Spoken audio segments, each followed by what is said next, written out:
Horror directors have spent decades convincing people that basketballs are deadly weapons and corn cobs are murder tools. These are some of the most unrealistic kills in horror movie history. Some of these are so wild, I'm surprised like big A-list directors have made these movies. So yeah, it's time to talk about why your kitchen blender probably can't drill through someone's skull. Let's start with the basketball. Wes Craven made this movie called Deadly Friend back in 1986. It's about a teenage robot builder who brings his dead girlfriend back to life using a computer chip. She becomes this zombie robot thing. It's very romantic if you ask me. Anyway, zombie robot girlfriend decides to get revenge on the mean old lady next door, and she shows up to the woman's house. The old lady for some reason has a basketball and decides to drop it. She turns around and then the zombie robot girlfriend throws the basketball at her head. The woman's head explodes, like completely explodes. There's brain chunks fly everywhere and her headless body stumbles around for a few seconds before falling over. Wes Craven actually added this scene because test audiences wanted more gore. Someone in a focus group probably said, this movie needs more exploding heads. And Craven was like, you know what? Let's use a basketball.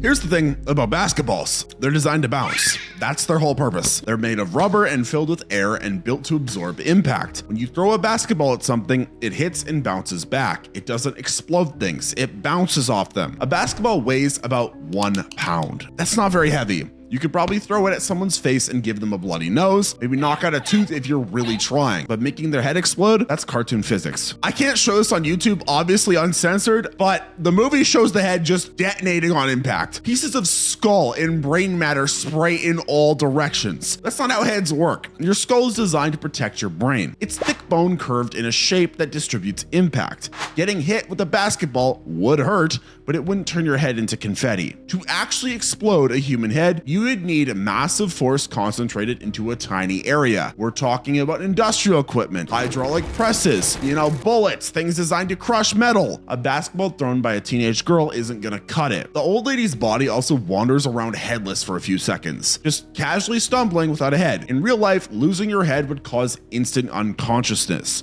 Your brain controls everything. No brain, no movement. The body would drop immediately. But this movie treats it like a normal thing. The zombie robot girlfriend doesn't even seem surprised. She just watches the headless body stumble around, very matter of fact about the whole head explosion situation. The scene became famous because it is so ridiculous. People watch it and laugh because it's obviously impossible. But at the time, some viewers probably thought it was scary. Oh no, basketballs are dangerous now. The whole thing exists only because Craven needed a memorable kill scene. Could have used a knife or a gun, normal weapons that actually kill people, but he chose a basketball, a children's toy, and somehow made it more deadly than most grenades. Test audiences got what they wanted. More gore, just not in any way that actually makes sense. But next, a blender becomes a skull drill. So apparently someone watched a kitchen appliance commercial and thought, you know what would make this better? Murder. In You're Next, our final girl, Erin, gets creative with home defense. She takes a broken blender, smashes the glass part over some guy's head, then shoves the blade assembly right into his skull and hits the power button. The movie shows his brain getting turned into a smoothie while the blender whirs away. And look, I get it. Kitchen appliances can be scary. I always thought when I was younger, the most terrifyingly painful thing would be have a kitchen appliance ripped right through you.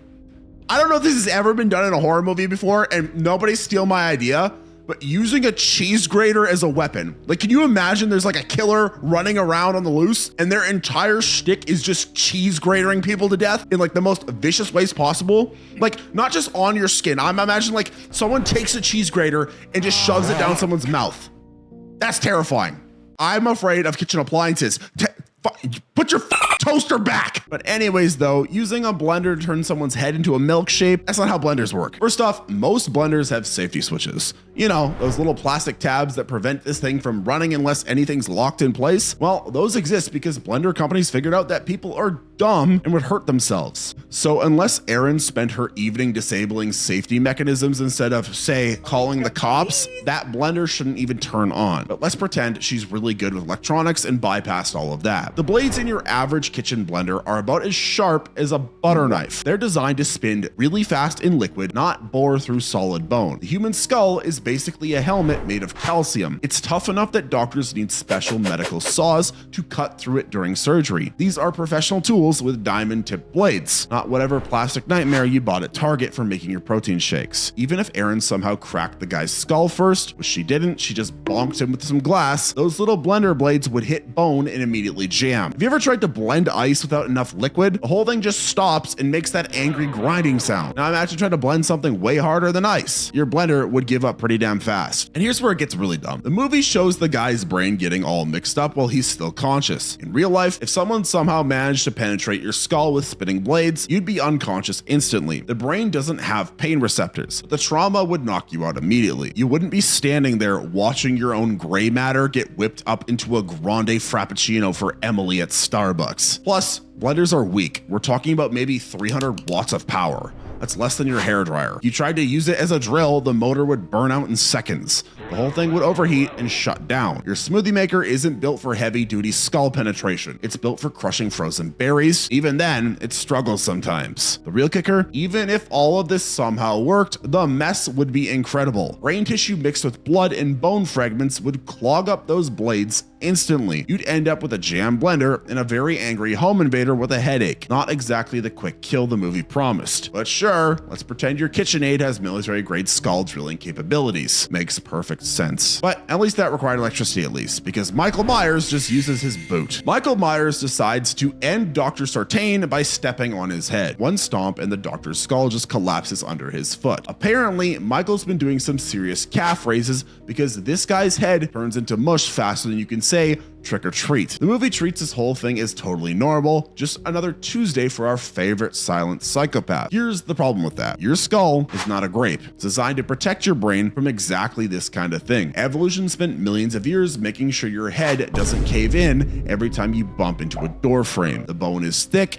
curved, and surprisingly strong. Some are thicker than others, specifically my head, because I'm stupid. Doctors who actually know about this stuff say you need around 1,000 pounds of force to crack a human skull. That's not really a gentle stomp. That's a small car falling on top of your head. Now, I know what you're thinking, but he's Michael Myers. He's super strong. Sure. Fine, let's say he's got the leg strength of a professional athlete. NFL kickers can generate maybe 200 pounds of force when they're really trying. That's still way short of skull-crushing territory. You need to be literally superhuman to pull this off. And yeah, Michael is supposedly superhuman, but the movie never actually explains why he can suddenly generate hydraulic press levels of force with his boot. Plus, there's the whole physics thing. When you stomp on something, the force gets spread out over the area of your foot. Your sneaker doesn't have a tiny point that focuses all that pressure.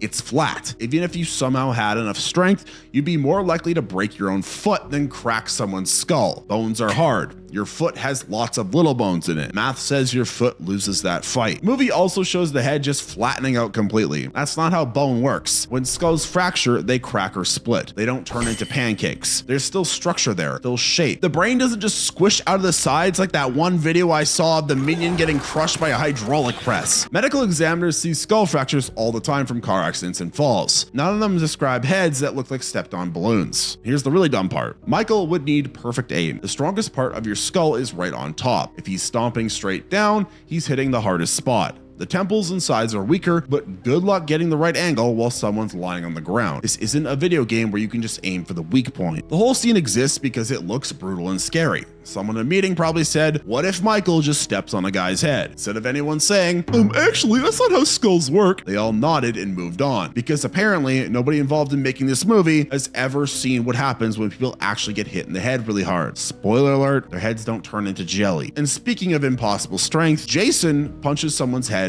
clean off. So One Punch Man, I meant Jason Voorhees fights this kid named Julius on a rooftop. Julius throws punch after punch at Jason's mask. It does nothing. Jason stands there taking it. Then Jason throws one uppercut and Julius's head flies off of his shoulders. The head sails through the air and lands in a dumpster like a 3-point shot. The crowd goes wild. Well, if there was a crowd, and if heads worked that way. See, your head is attached to your body pretty damn well. There's your spine, which is made of bone, There's muscles all around your neck, thick ones. There's skin and all kinds of other tough stuff holding everything together. Evolution really didn't want your head falling off every single time you sneeze too hard, so it made sure everything stays put. Professional boxers can punch really hard. Mike Tyson in his prime could probably knock you into next week, but even he couldn't punch someone's head off. The hardest recorded punch ever was about 1,600 pounds of force. That's enough to break your jaw, crack your skull, and maybe kill you from brain damage. It's not enough to tear your head off your neck. Your head would need to be held on by scotch tape for that to actually work. What would actually happen if someone punched you that hard? You'd probably die. Your brain would bounce around inside your skull and get all messed up. That's called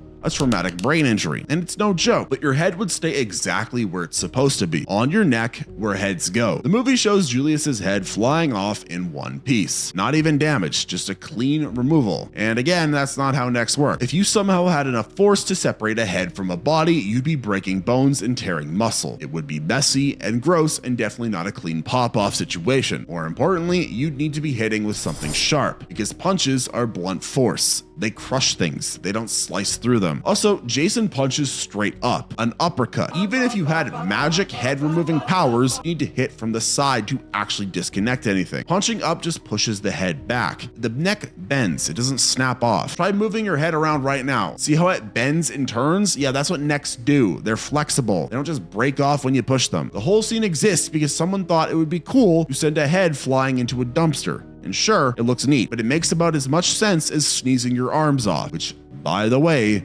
also wouldn't happen. Body parts are attached for a reason. They like being attached. They're not just sitting there waiting for an excuse to go flying. But hey, maybe Jason's just really good at punching. Maybe he took a class or something. Maybe there's a weekend seminar in head removal techniques. Learn to decapitate with one punch. No refunds if you break your hand. But if punching heads off seems crazy, try microwaving one. Yeah, we gotta talk about Last House on the Left. This is a pretty messed up movie, so viewer discretion. The dad in this movie decides to get revenge by sticking the bad guy's head in a microwave. He rigs it so it works with the door open, and then he turns it on and the guy's head just explodes. Hop, brain chunks everywhere. The movie treats this as totally reasonable, just good old-fashioned microwave violence. If you didn't know, microwaves heat food by making water molecules vibrate really fast. Your head is mostly water, so yeah, it would get warm, but exploding, that's not how any of this works. When you heat water, it turns into steam. Steam takes up more space than water, so there's pressure, but your head isn't a sealed container. You have holes. Your mouth, your nose, your ears. The steam would just come out of those holes. Think about when you microwave a hot dog. It gets hot, maybe it splits open a little bit, but it doesn't explode into tiny pieces. And hot dogs are way more sealed up than your head. Yes, I am saying you are a hot dog. Your head has all kinds of openings for the pressure to escape through. It's not going to build up enough pressure to make your skull burst. The movie shows the head popping instantly, and that's not how heating works either. Microwaves don't heat things up all at once. They heat from the outside in. So your skin would start burning first, then the heat would slowly work its way deeper. It would take a while to heat up your whole brain, and it would be really painful way before anything exploded. And microwave ovens are designed to not work with the door open. There's a safety switch, 3 of them actually, because microwave radiation is dangerous. It can cook you from the inside, so the government made rules about how these things have to be built. The movie gets around this by having the dad mess with the microwave first, but even then, he'd be getting cooked too. Standing even close to an open microwave while it's running would be really bad for you. The whole scene is only there because someone thought it would be shocking, and yeah, sure, it's gross, but it makes no sense. You'd be more likely to give the guy a really bad sunburn than make his head explode. Microwave radiation doesn't work fast enough to cause instant explosions. It just heats things up slowly and steadily, and your brain would probably get damaged way before it got hot enough to create steam. Heat kills brain cells, so the guy would probably just die from his brain cooking, which is still pretty terrible, but it's not the dramatic explosion the movie shows. Again, the dad would also be standing way too close to all this. Microwave radiation leaking out of an open door would cook him too. So now you've got 2 people getting slowly cooked by kitchen appliances. It's not really the revenge story the movie was going for, I don't think. But hey, maybe microwaves work differently in horror movies. Maybe they have a secret explosion setting. Maybe there's a button that says head popper right next to the defrost button. That would explain a lot. But apparently one exploding head isn't enough because this next movie slices through dozens at once. Ghost Ship opens with a dance party on a cruise ship. Everyone's having a good time. Then a steel cable snaps and whips across the dance floor. It cuts through every single person at waist height. Dozens of dead people all at once. They stand there for a second, then their top halves slide off and hit the floor. Only a little girl survives because she's short. Now, I've seen some dumb stuff in movies, but this might take the cake. A cable that works better than a laser beam? Really? Someone watched too many cartoons as a kid. The Mythbusters actually tested this exact scene. They took a real steel cable, put it under massive tension, and snapped it at a pig carcass. You know what happened? Nothing. The cable hit the pig and bounced off. They tried it multiple times with different setups. The cable would not cut through the meat, not even close. It would bruise the pig, maybe break some bones, but slice it in half, not happening. Think about what the cable would actually hit. Ribs. Your rib cage is a bunch of curved bones designed to protect your organs. They're tough. They don't just part ways when something hits them. They resist. They absorb impact. A cable moving fast enough to slice through bone would need to be moving at insane speeds, and it would need to be sharp. Steel cables aren't sharp. They're thick and blunt and designed to hold weight, not cut things. Let's pretend this magic cable somehow cuts through the first person. What happens when it hits the second person? Now it's moving slower because it's used up energy cutting through person number 1. By the time it gets to person number 10, it's barely moving. Physics doesn't care about your dramatic opening scene if it doesn't actually work. The movie shows everyone getting cut at exactly the same height in a perfect straight line. And that's not how cables work. Cables sag, they bounce. They don't maintain a perfect horizontal line while whipping through a crowd. Some people would get hit in the legs, some in the chest, or some would duck or move. It wouldn't be this neat, organized slice. And here's the really stupid part. Everyone just stands there. Nobody moves, nobody ducks, nobody tries to get out of the way. They all just wait patiently for their turn to get cut in half. In real life, people would be screaming and running after the first person got hit, but not on this ship. Everyone's very polite about being sliced up. The only reason this scene exists is because someone thought it would be a cool way to start a movie. And sure, it's memorable, but it makes about as much sense as using dental floss to cut down a tree. Cables don't work that way. People don't work that way. Physics doesn't work that way. But I guess when you're making a movie about a haunted ship, reality is probably the least of your concerns. Maybe the ghost was helping guide the cable. Maybe the real death was the cable ghosts we made along the way. I don't know. So while the ghost ship kills dozens at once, Final Destination prefers one perfect pancake. Because in Final Destination 2, Tim is standing outside a dentist office. And then a pane of glass falls from a building and hits him. He gets completely flattened, not just crushed, flattened. Movie shows him as this weird puddle of person with no bones left. Just Tim juice on the sidewalk. Falling glass can definitely kill you. I would know. I'm already dead. That part's not wrong. A big sheet of glass weighs a lot. Drop it from high enough and it'll do some serious damage. Turning someone into the breakfast special from Denny's? Yeah, that's cartoon physics. You're not Wile E. Coyote. Your bones don't just disappear when something heavy hits you. The movie acts like Tim got hit by a steamroller, but glass doesn't work that way. When glass hits something hard, it breaks. That's what glass does. It's brittle. So this giant pane would shatter into a million pieces the second it hit Tim. Some of those pieces would cut him up pretty bad, but the glass wouldn't stay in one piece and flatten him out. Your skeleton is also designed to handle impact. Not perfectly, but it tries. When something heavy hits you, your bones break before they vanish. You might get multiple fractures,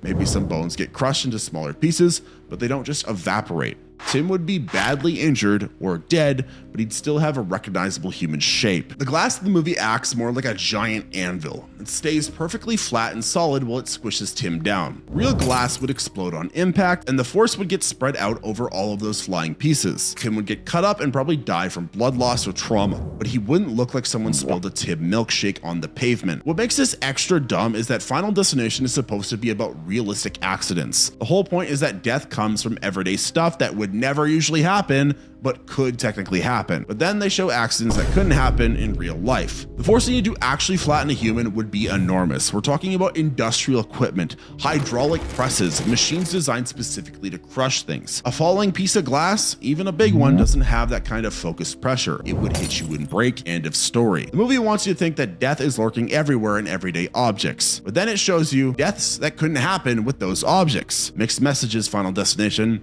Pick a lane next time. So yeah, Tim gets flattened, but this lawyer gets sliced perfectly in half. Because in 13 Ghosts, this lawyer walks into a haunted house. He sees a suitcase full of money. He goes to grab it. A glass door slides shut on him and cuts him in half. Clean slice, front half slides down the glass, back half stays standing. The movie shows both halves in perfect detail. I have questions about this door. What kind of glass door has the cutting power of an industrial saw? Did they special order this thing? Yes, hello. I'd like a sliding door that can bisect humans. Do you have that in stock? And can you do free 2-day shipping, please? Most glass doors are made of tempered glass. That's the stuff that breaks into tiny pieces when it gets hit hard. It's designed to literally not hurt people. Safety glass. The name gives it away, but this door somehow slices through a whole person without breaking. That's some premium haunted house glass right there. And the movie shows the lawyer getting cut from head to toe, one smooth motion. Do you know how hard it is to cut through a human body? You shouldn't, because if you do, I'm gonna call the police. But ask any surgeon. They use scalpels, which are basically the sharpest things humans have ever made, and even then, surgery takes time. You can't just slice through someone in one quick motion. This door would need to be moving really fast to cut through bone, but it's a sliding door. Those things move slowly. They have to. Otherwise, people would get hurt. Oh wait, people are getting hurt. Never mind. The spine alone would stop this door. Your spine is made of solid bone, 24 vertebrae stacked on top of each other. That's a lot of bone to cut through. The door would hit the spine and either stop or break. It wouldn't just slice through like butter. What about the rib cage? Well, that's another bunch of bones wrapped around your organs, and the door would have to cut through all of those too, and your pelvis, your skull. Basically, that's a lot of bone cutting for one door. The movie treats this like the door is a giant razor blade, but glass doors don't have sharp edges. They're smooth. Even if they were sharp, they'd get dull really fast after hitting bone. You need to sharpen your door after every murder, and that's a lot of maintenance and definitely wasn't the design of this kill. The lawyer also stays conscious while getting cut in half. He has this surprised look on his face, but in real life, cutting someone in half would cause massive blood loss. You'd pass out instantly. You wouldn't have time to look surprised. You'd be too busy going into shock. Both halves of the lawyer stay perfectly intact as well. The movie shows his organs and everything, but in real life, cutting someone in half would be messy, really messy. Things would spill out. It wouldn't be this neat, clean cut the movie shows. The whole scene exists because someone thought it would be cool to see a person get sliced in half, and sure, it's memorable, but it requires a magic door that works better than any cutting tool ever invented. I guess when you're dealing with ghosts, regular physics don't apply. So yeah, magic doors are impressive, but a tire with psychic powers might just top everything that we've talked about. There's a movie called Rubber. It's about a tire named Robert. Why is his name Robert? Well, pretend you're really drunk and try to say the word Robert. It sounds like rubber kinda. Anyways, Robert is a regular car tire that comes to life in the desert. He learns he can make things explode with his mind. First, he practices on bottles and cans. Then he moves up to small animals. Eventually, he starts exploding people's heads. The movie shows people's heads just bursting like balloons. Robert stares at them really hard and their skulls pop. Brain matter flies everywhere. The heads don't just crack or break, they completely explode into chunks. Again, this is a tire. A piece of rubber with air inside. No brain, no eyes, no nervous system, but somehow it developed telekinetic powers. The movie never explains how this happened. One day Robert was just a regular tire on the side of the road. Next day he's Professor X with a serious anger problem. Even if we pretend psychic powers are real, heads don't explode from mental pressure. Your skull is designed to contain your brain, not a balloon waiting to pop. There's no empty space in there that could suddenly expand. Your brain takes up all the room, so there's nowhere for that pressure to build up. The movie treats heads like they're full of compressed air. Robert concentrates and somehow adds more pressure until they burst. But brains are mostly water, except for mine, because it's just like a dried, shriveled up walnut. Yeah. If you didn't know, water doesn't compress. You can't just add pressure to water and make it explode. That's not how liquids work. When heads explode in the movie, they turn into red mist. Chunks of brain fly in all directions. Real skulls don't burst like grenades. When skulls break, again, they crack, blah, blah, blah. They fall apart. You know the drill. We've already talked about like 4 other head explosions already. It's not an eggshell. The people in this movie just stand there while Robert stares at them. They don't run or even try to stop him. They just wait patiently for their heads to explode. One guy even watches through binoculars while Robert kills his friends. Very supportive, dude. Robert also has perfect aim. Unlike me at 3 a.m. when I'm trying to pee, he can pick out one specific person in a crowd and explode just their head. People standing right next to him are fine. That's some precision psychic work right there. Most people can't even focus long enough to remember where they put their keys. But Robert, who is a tire, can somehow concentrate hard enough to make their skulls burst from 50 feet away. The whole movie is supposed to be absurd. The director knew it was ridiculous, but even for a joke movie, the head explosions are completely impossible. Your head is not a water balloon. Well, yours might be, but your brain is not under pressure, and tires definitely don't have supernatural powers. Robert kills about a dozen people in the movie, all with the same head explosion technique. You'd think after the first few deaths, people would learn to just stay away from the rolling tire, but no, they just keep lining up to get their heads popped. But unfortunately, I lied, because Robert the Tire makes heads explode, but it's not the most unrealistic death we're gonna talk about, because in this movie, a shark just explodes. We're talking about Jaws, The Revenge. Yes, the shitty sequel. Ellen Brody rams a boat into a shark. The shark gets stabbed with a broken piece of wood, then it explodes. Just explodes. No reason, No explanation. The shark turns into a giant fireball and disappears. I'm done. I'm officially done with this. This is nonsense. I can't handle it. I can't handle it at this point. We've covered heads getting stomped, people getting punched in half, and psychic tires. But a shark that explodes when you poke it? This is where I draw the line. Sharks are made of meat, fish meat. They're basically swimming steaks with teeth. When you stab a steak, it bleeds. It doesn't explode. There's no mechanism in a shark's body that would cause it to burst into flames. No hidden dynamite, no secret explosion organs, unless it has a piece of dynamite stuck up its not exploding. And then I would ask the question, who the hell is putting dynamite in shark ass? That's weird. They should be on a list. Movie shows this massive fireball like someone dropped a bomb in the water, but sharks don't contain any flammable materials. They're mostly water and protein. They barely have bones. They're made of cartilage. You know what happens when you set protein on fire? It cooks. It doesn't explode. It just sits there and burns slowly. Even if the shark somehow caught fire, it is underwater. Fire doesn't work underwater unless we're in SpongeBob land, and then I'm gonna be over here like, hey SpongeBob, you wanna go, is mayonnaise an instrument? You wanna go blow up this shark? It's not funny. It's not funny. I can't handle it. I need to take a deep breath. It's okay, guys. It's okay. The original Jaws had the shark explode because Brody shot an oxygen tank in its mouth. That made more sense. Oxygen tanks can explode. Not likely, but it's possible. But this shark just explodes because it got rammed. That's not how anything works. And the explosion is huge. Chunks of shark fly everywhere. It's raining calamari. The blast is big enough to rock the boat, but Ellen Brody is standing right next to this explosion and she's fine. Not even a scratch. Apparently, shark explosions are very considerate about not hurting the main characters. I'm trying to write some clever justification on why this scene exists, but I am thoroughly convinced this scene just exists because this movie is so gosh damn that the director's producer person fucking corporate overload was like, this is bad.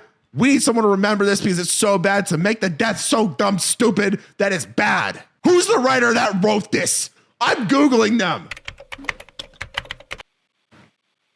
Of course his name is Michael. Michael, why would you do this? Michael, I blame you for this. Michael, you're the reason the whole Jaws franchise went completely off the rails. The first movie had a shark that acted like a shark. By the fourth movie, the shark has supernatural powers, explodes when you look at it wrong. It's not even the same species anymore. Basically, Jaws turned into all the shark movie ripoffs. I would rather watch Sharktopus versus giant goth lady in the ocean than Jaws the Revenge. An exploding shark is not horror. That's just giving up on reality completely. Anyways, if you like this video and you want me to crash out more on dumb stuff, like the video, comment down below your favorite Fruit Loop color is. I don't care. Actually, comment what horror movies you want me to talk about. Subscribe if you want. At this point, it's whatever. And watch this video because it's probably better than whatever the hell this was. Bye.